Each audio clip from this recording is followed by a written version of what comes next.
Hello guys, welcome back to my channel. मैं निशा। आज मैं आप लोगों के लिए कहीं जो लोग भी सीटेट का एग्जाम देने जा रहे हैं उनके लिए मोस्ट इंपॉर्टेंट हिंदी के पेडागोजी के क्वेश्चंस लेके आए हैं और ये क्वेश्चंस पेपर 2 के लिए हैं।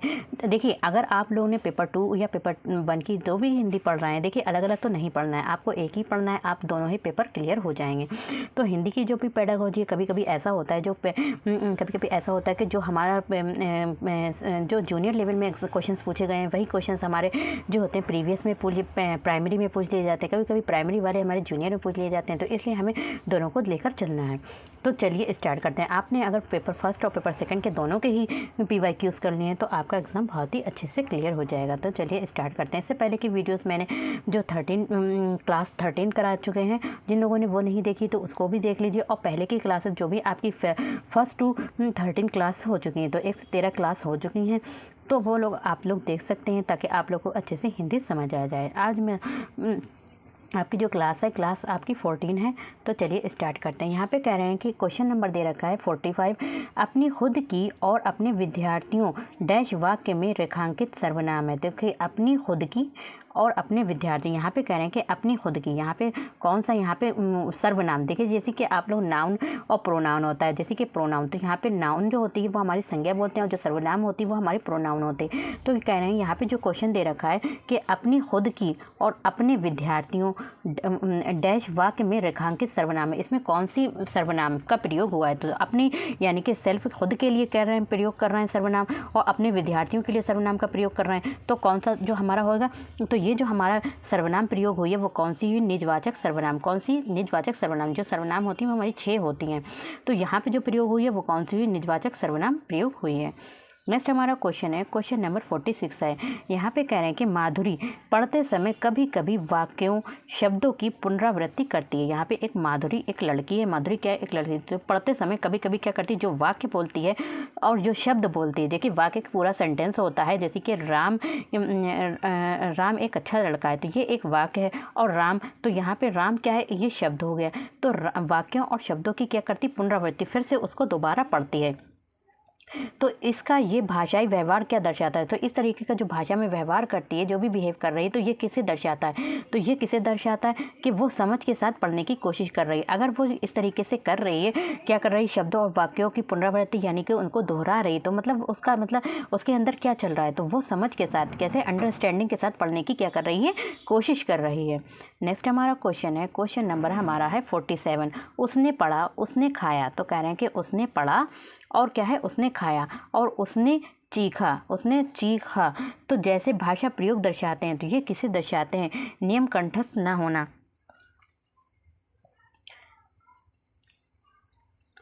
तो ये किसे दर्शाते हैं, तो उसने पढ़ा, उसने खाया, उसने चीखा, जैसे भाषा प्रयोग दर्शाते हैं। तो इस तरीके का जो भाषा का प्रयोग कर रहे हैं, तो वो क्या दर्शाता है कि नियम जो है वो कंठस्थ ना होना। तो नियम जो कंठस्थ ना होना को दर्शाता है। नेक्स्ट हमारा क्वेश्चन है, क्वेश्चन नंबर 48 है। कौन सा है, 48 है। तो यहाँ पे करें कि व्याकरण शिक्षण के संदर्भ में कौन सा कथन सही है। तो व्याकरण शिक्षण यानी कि जो हमारा जो व्याकरण होता है, जिसे हम ग्रामर बोलते हैं, तो ग्रामर के टीचिंग के संदर्भ में कौन सा कथन सही है। तो ग्रामर की टीचिंग के संदर्भ में कहने के कौन सा कथन सही है। तो व्याकरण शिक्षण जो होता है वो अत्यंत आवश्यक है। देखिए, बच्चे को अगर कोई भी लैंग्वेज सीखना है तो उसके लिए हमें क्या पढ़ना पड़ता है, व्याकरण उसका पढ़ना पड़ता है। तो व्याकरण शिक्षण के संदर्भ में कौन सा कथन सही है। तो व्याकरण का अगर शिक्षण कर रहे हैं तो उसके लिए क्या है, व्याकरण शिक्षण जो होता है वो क्या होता है, अत्यंत आवश्यक होता है। क्या होता है, बहुत ही ज़रूरी होता है। नेक्स्ट हमारा क्वेश्चन है, क्वेश्चन नंबर 49 है। कौन सा है हमारा, 49 है।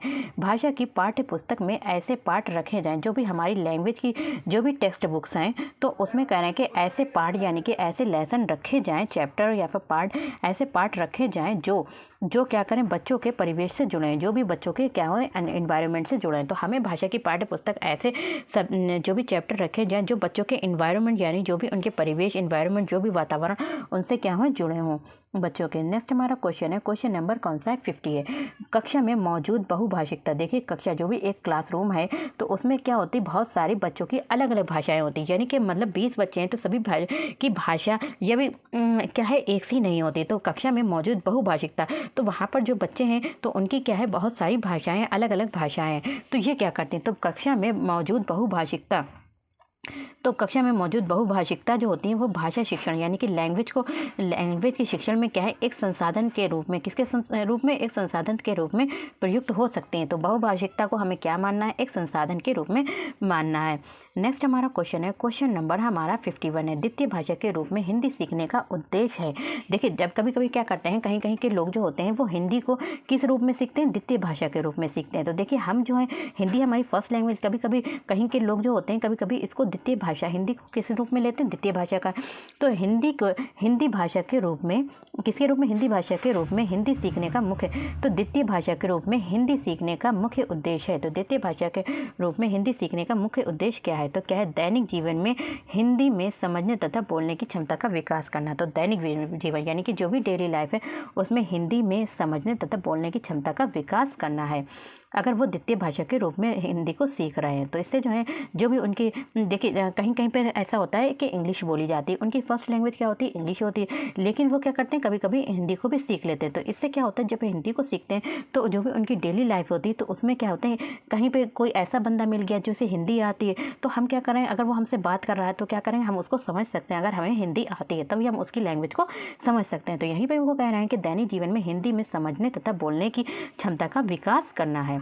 नेक्स्ट हमारा क्वेश्चन है, क्वेश्चन नंबर हमारा 52 है। कौन सा है, क्वेश्चन नंबर हमारा 52, निम्नलिखित में से कौन सा उच्च प्राथमिक स्तर पर भाषा शिक्षण का उद्देश्य नहीं है। तो उच्च प्राथमिक स्तर यहाँ पे 6 to 8 की बात हो रही है, तो कह रहे हैं भाषा शिक्षण, लैंग्वेज टीचिंग का क्या उद्देश्य नहीं है, ऑब्जेक्टिव नहीं है। तो क्या नहीं है, तो क्या नहीं, व्याकरण के नियमों को रटना। तो यहाँ पे कह रहे हैं कि जो 6 to 8 पर बच्चों को जो व्याकरण के नियम है उसको रटना जो है भाषा शिक्षण का उद्देश्य नहीं है उच्च प्राथमिक स्तर पर। नेक्स्ट हमारा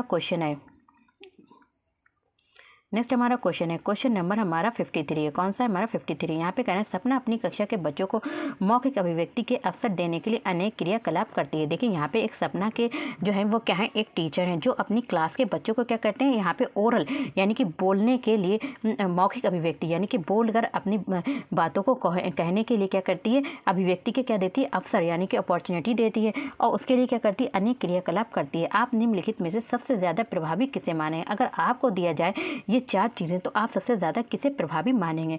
तो यहाँ पे किसे प्रभावी मानेंगे, विभिन्न परिस्थितियों से संवाद अदायगी करना। तो क्या है हमारा, विभिन्न परिस्थितियों से संवाद को क्या करना, अदायगी करना।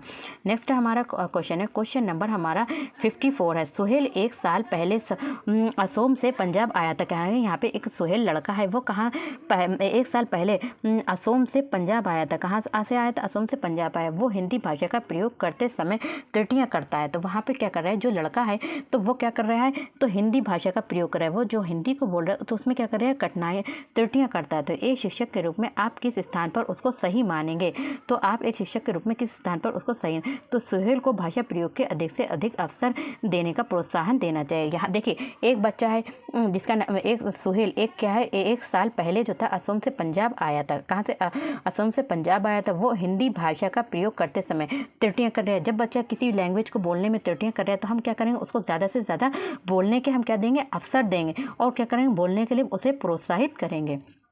नेक्स्ट हमारा क्वेश्चन है, क्वेश्चन नंबर हमारा 55 है। भाषा के संदर्भ में निदानात्मक परीक्षण का उद्देश्य क्या है। देखिए, लैंग्वेज के संदर्भ में यानी कि लैंग्वेज के संदर्भ में निदानात्मक परीक्षण जो होता है वो क्या होता है, जैसे कि जब कभी भी आप डॉक्टर के पास जाते हैं तो डॉक्टर आपको, एक अच्छे डॉक्टर के पास जाते हैं तो वो क्या देता है, आपको तुरंत मेडिसिन नहीं देता है, बल्कि क्या कहता है कि पहले कुछ वो टेस्ट कराता है। फिर जब वो टेस्ट कराता है, अगर वो टेस्ट जो होते हैं जिससे जो भी टेस्ट के अकॉर्डिंग है वो क्या देता है, दवाई देता है। तो यहाँ पे करें कि भाषा के संदर्भ में जो निदानात्मक परीक्षण का उद्देश्य क्या है, तो यहाँ पे कह रहे हैं कि लैंग्वेज के संदर्भ में जो निदान आता है तो वहाँ पे क्या करता है, जांच करने के बाद ही क्या करता है, उनका उपचार करता है। वही यह है हमारा क्या है, लैंग्वेज में है। तो जब हम क्या करते हैं, भाषा का क्या भाषा के संदर्भ में, किसके संदर्भ में, भाषा के संदर्भ में बच्चे को क्या आता है, निदानात्मक परीक्षण का उद्देश्य क्या है। भाषा अगर लैंग्वेज में बच्चे का हम क्या कर रहे हैं, निदानात्मक परीक्षण कर रहे हैं यानी कि टेस्ट कर रहे हैं, तो उसका उद्देश्य क्या है, तो उसका जो उद्देश्य है वो हमारा क्या है, तो क्या है, बच्चों की भाषा प्रयोग संबंधी कठिनाइयों से संभावित कारणों की पहचान करना। तो हम क्या करेंगे, निदानात्मक परीक्षण करके बच्चों की कठिनाइयों की पहचान करेंगे, बच्चों के लैंग्वेज यानी कि भाषा प्रयोग संबंधी कहाँ पर उनको प्रॉब्लम्स आ रही है, फिर हम उनका क्या करेंगे, उनका उपचार करेंगे। नेक्स्ट हमारा क्वेश्चन है, क्वेश्चन नंबर हमारा 56 है, भाषा के सतत और व्यापक मूल्यांकन का उद्देश्य। देखिए जो भी लैंग्वेज में सीसीई होता है, क्या है, सतत और व्यापक मूल्यांकन। तो जो भी हमारा लैंग्वेज में क्या होता है, सीसीई होता है, उसका उद्देश्य क्या है। तो सीसीई का जो उद्देश्य है वो हमारा क्या है, तो क्या है, भाषा की सीखने की प्रक्रिया को समझकर उपयुक्त शिक्षण अधिगम प्रक्रिया अपनाना है। बच्चों की सीखने की प्रक्रिया को समझकर, यानी कि जो बच्चे का प्रोसेस है, लर्निंग करने की प्रक्रिया है, उनको हम पहले समझेंगे। तो भाषा के सतत और व्यापक मूल्यांकन, देखिए लैंग्वेज में क्या करते हैं, बच्चों का सीसीई करते हैं। तो उसका उद्देश्य क्या है, जो सीसीई करने का भाषा में सीसीई करने का क्या उद्देश्य है। तो क्या होता है, इससे क्या करते हैं, बच्चों की सीखने की प्रक्रिया, बच्चे किस तरीके से सीख रहे हैं, धीमी गति से सीख रहे हैं या फिर तीव्र गति से सीख रहे हैं, तो उनकी प्रक्रिया को हम समझकर उपयुक्त शिक्षण अधिगम प्रक्रिया अपनाना। तो उनकी जो भी, देखिए बच्चा जो है धीमी गति से सीख रहा है क्या है, और लेकिन बच्चे का टीचर जो है वो एक बहुत ही तेज गति से पढ़ा रहा है, तो क्या है, उनकी जो भी शिक्षण की जो प्रक्रिया है तो वो बहुत ही तेज गति से कराया, तो इससे बच्चे नहीं समझ पाएंगे। तो क्या करें, सबसे पहले क्या टीचर को बच्चों की सीखने की प्रक्रिया को समझना पड़ेगा कि बच्चे किस तरह प्रक्रिया से सीख रहे हैं। उसके बाद ही वो क्या करेगा, अपनी टीचिंग लर्निंग प्रक्रिया को अपनाएगा, उसके अकॉर्डिंग ही वो टीचिंग लर्निंग प्रोसेस को, जो भी टीचिंग लर्निंग मेथड है उसको क्या करेगा, अपनाएगा। नेक्स्ट हमारा क्वेश्चन है, क्वेश्चन नंबर हमारा 57 है, उपचारात्मक शिक्षण की सफलता मुख्यतः निर्भर करती है। देखिए अभी हमने बताया था कि जो भी निदानात्मक जो भी परीक्षण होता है तो वो क्यों होता है। तो जो निदानात्मक शिक्षण किया जाता है इसलिए किया जाता है कि बच्चे को कहीं पे कठिनाई आ रही है, तो हम क्या करेंगे, उसकी कठिनाई को पहचानेंगे, उसके बाद ही उपचार करेंगे। तो अब यहाँ पे बात आ रही है कि बच्चे को उपचारात्मक शिक्षण, बच्चे का क्या, जब कहीं पे कठिनाई आती है सबसे पहले तो हम निदान करते हैं, उसके बाद क्या करते हैं, उसका उपचार करते हैं। तो यहाँ पे कह रहे हैं कि उपचारात्मक शिक्षण की सफलता मुख्यतः निर्भर करती है। तो किस पर करती है, समस्याओं की। तो हमारा क्या है, समस्याओं की पहचान पर। जब हम समस्या की पहचान कर लेते हैं, ठीक है, तो फिर उसके बाद क्या देते हैं, उपचारात्मक शिक्षण जो होता है फिर हमारा सफल हो सकता है। नेक्स्ट हमारा क्वेश्चन है, क्वेश्चन नंबर हमारा 58 है। कौन सा 58 है, तो उच्च कक्षाओं में, यानी कि जो ऊंची कक्षाएं हैं उसमें क्या है, तो उच्च कक्षाओं में जो होता है भाषा कौशल साध्य है। तो उच्च कक्षाओं में जो भाषा के जो स्किल्स हैं वो हमारी क्या है, तो उच्च कक्षाओं में भाषा के जो स्किल्स हैं वो साध्य है, और साधन है साहित्य। साधन क्या है, साहित्य जो है वो क्या है, साधन है। नेक्स्ट हमारा क्वेश्चन है, क्वेश्चन नंबर हमारा है 59। कौन सा है, भाषा अर्जन। देखिए आपने देखा होगा, एक होता है हमारा भाषा अधिगम होता है और दूसरा हमारा भाषा अर्जन होता है। देखिए जब बच्चा स्कूल भी नहीं जाता है, लेकिन क्या होता है, जब बच्चा छोटा होता है लेकिन आसपास से क्या करता है, अनुकरण करके या फिर जो भी उसके अनुकरण करके सीखता है, जैसे कॉपी करके सीखता है बातों को, तो किससे सीखता है, घर परिवार समाज से ही सीखता है। तो ये हमारी क्या कहलाती है, जो भी लैंग्वेज सीखता है तो वो हमारी भाषा अर्जन कहलाता है। और एक आता है भाषा अधिगम। जैसे कि आप स्कूल जाते हैं तो वहाँ पे क्या सीखते हैं, एक इंग्लिश सीखते हैं, तो वहाँ पे उसके कुछ रूल्स भी पढ़ते हैं, नियम भी होते हैं, व्याकरण पढ़ते हैं, उसका ग्रामर पढ़ते हैं। तो हम क्या करते हैं, उसको अधिगम करते हैं, उसको लर्निंग करते हैं। तो यहाँ पे कह रहे हैं, बात हो रही है यहाँ पे भाषा अर्जन। तो आप लोग अच्छे से डिफरेंस समझ गए होंगे कि भाषा अर्जन और भाषा अधिगम में अच्छे से डिफरेंस समझ गए होंगे। तो यहाँ पे हम बात करते हैं, यहाँ पे अर्जन की बात करते हैं। तो जो भाषा अर्जन है, तो हमारा भाषा अर्जन क्या है, तो भाषा अर्जन जो होता है वो क्या है, एक सहज और स्वाभाविक होता है। तो भाषा अर्जन जो है वो सहज होता है और स्वाभाविक होता है, सभी के लिए होता है। नेक्स्ट हमारा क्वेश्चन है और लास्ट हमारा क्वेश्चन है, क्वेश्चन नंबर 60। उच्च प्राथमिक स्तर पर भाषा शिक्षण की प्रक्रिया में सबसे अधिक महत्वपूर्ण है। तो उच्च प्राथमिक स्तर पर 68 पर कह रहे हैं कि भाषा शिक्षण की प्रक्रिया, जो भी भाषा लैंग्वेज टीचिंग जो भी प्रोसेस है, लैंग्वेज टीचिंग प्रोसेस है, उसमें जो है सबसे महत्वपूर्ण क्या है, तो सबसे अधिक महत्वपूर्ण क्या है, तो सबसे अधिक जो महत्वपूर्ण है वो हमारा क्या है, समाचार पत्र पत्रिकाएं या फिर अन्य भाषिक सामग्री में कही गई बातों के निहितार्थ सोच सरोकार की पहचान करना। जैसे कि समाचार पत्र बच्चे ने पढ़ा तो उसको क्या करेगा, समझकर पढ़ेगा, उनकी जो भी उसमें लैंग्वेज लिखी है, जो भी उसमें शब्द हैं, तो उनको क्या करेगा, उनके अर्थ को समझकर पढ़ेगा। पत्रिकाएं या फिर अन्य भाषिक सामग्री में कही गई बातों के निहितार्थ सोच सरोकार की पहचान करना। तो यहाँ पे मैंने आपके जो भी पेडागोजी के क्वेश्चंस थे वो हमने इसमें करा दिए हैं। तो वीडियो पसंद आए तो लाइक शेयर ज़रूर कर दिया कीजिए, ताकि वीडियो उन तक भी पहुँच जाए जिनका एग्ज़ाम है। तो मिलते हैं नेक्स्ट वीडियो में। और जो लोग भी बीपीएससी की तैयारी कर रहे हैं तो इस पर आप लोगों के बीपीएससी की भी क्लासेस चल रही हैं, और साथ ही साथ आपकी जल्द ही टीजीटी पीजीटी की भी क्लासेस स्टार्ट हो जाएंगी। और आपका क्या चल रहा है, सीटेट की क्लासेस पेपर फर्स्ट और पेपर 2 की दोनों की ही चल रही हैं, और इसके साथ ही बीपीएससी की और जो भी लोग भी मतलब इंग्लिश की भी आपकी बहुत ही जल्द स्टार्ट हो जाएंगी क्लासेस। तो मिलते हैं नेक्स्ट वीडियो में।